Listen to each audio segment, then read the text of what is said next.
Hi, if you want to organize the app drawer on the Samsung Galaxy S25, then as a first step, let's open app drawer by swiping up.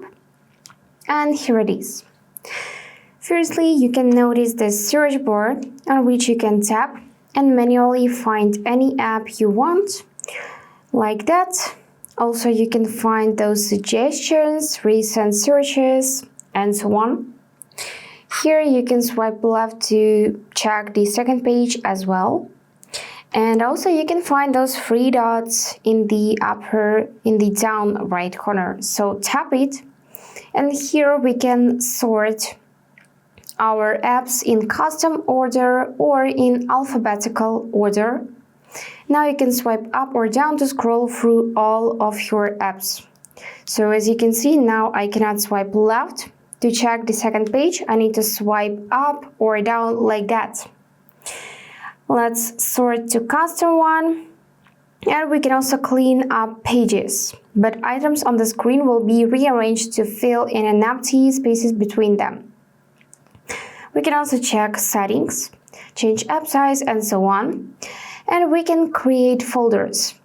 For that, press and hold app and drag it onto another. For example, I'm gonna press this and drag onto this like that.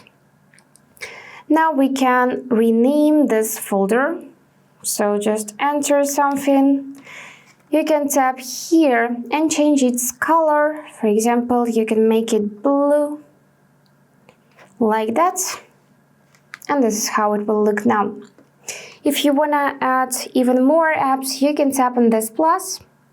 Find an app you want to add and tap done, and here it is.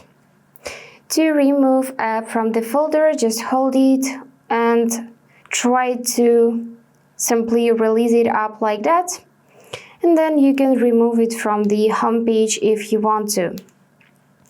And as for advices, if you need to create your own unique structure, use random order to move apps and folders freely.